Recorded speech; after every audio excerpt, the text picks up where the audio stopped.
And well, my puppies are here. They'll be running around.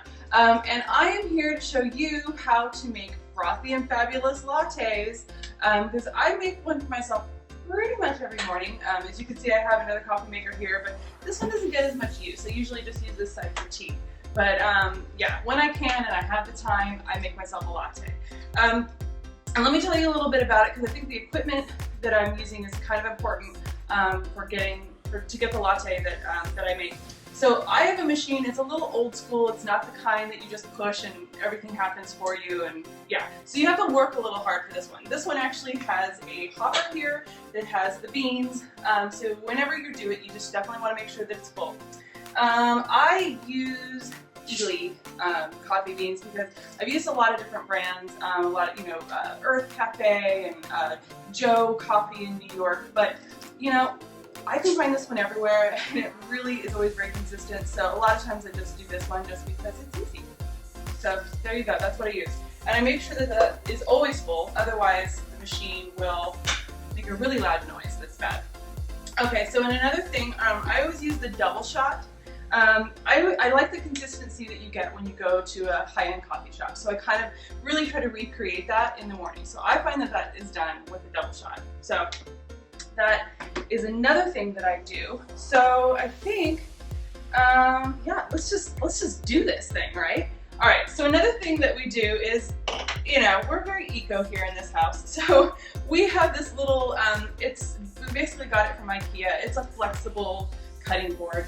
And my husband just got an X-Acto knife and cut it so that it fits right here, so that it actually can pick up all those grounds that are lost when you put the grounds in here. So let me show you what I mean. All right, so you just put this in here and then just push it. And the dogs always come up. They really don't like the noise.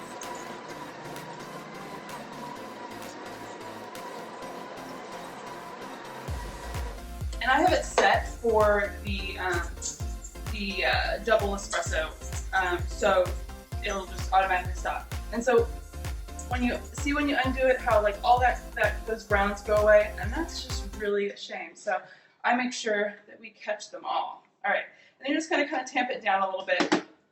Kind of wipe this off, and then you're going to put it into there. And I'm going to put this aside for later.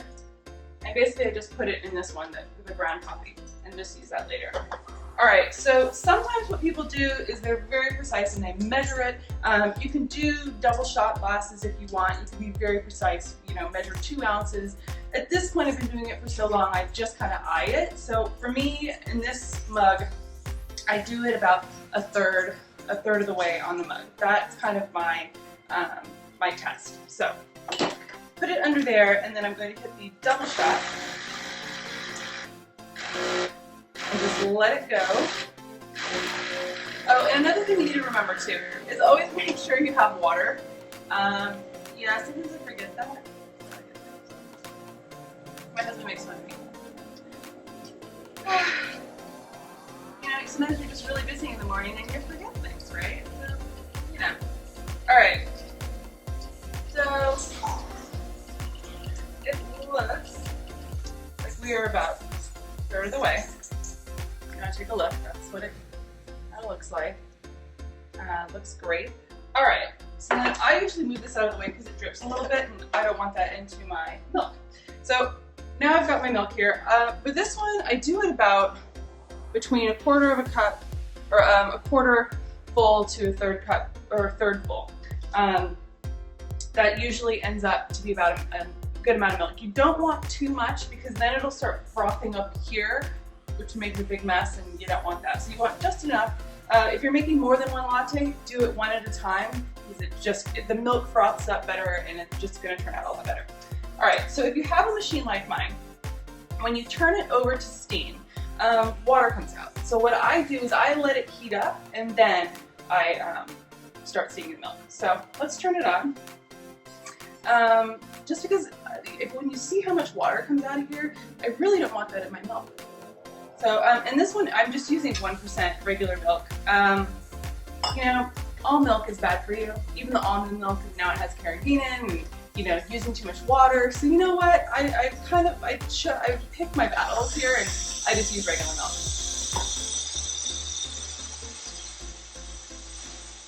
All right, let's stick this in here and let's go. All right, so what I do is I have it always makes this noise while it's home. So I have it kind of pressed towards the corner and I have it tilted. And now you can kind of hear it, and you can see, if you can see how it's kind of rolling, you can see that rolling, those rolling bubbles. That is what you want, and that is actually going to make the froth that you want. And you kind of hear that little, noise. That's the noise that you want. See, when I go like this, it goes away. When I go like that, it comes back. So put it towards the end and towards the bottom, towards the corner, and then that will make the sound come out, it'll make the milk roll, and it'll make that really nice froth that you want. And you don't need one of those fake frothing wands in your milk. This will do just fine. All right, so if you can take a look, come over here and take a look, you can see how it's frothing up really nicely. And the way that I test whether it's done or not is you just kind of touch it.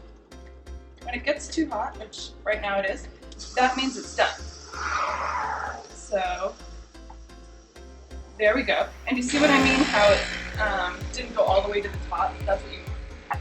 All right, so now we've got a lot of these bubbles. So I usually just take a little napkin or a little towel, and I just kind of pound it out, just to make sure you get rid of those really big bubbles. And then I pour it in.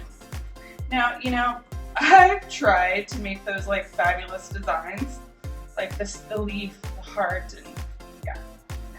All right. Then I have my sugar in the raw here. Put a little bit of that on there. And then stir it up and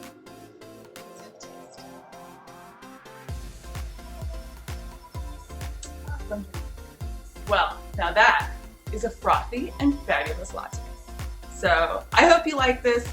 I'm going to be doing more of these for you.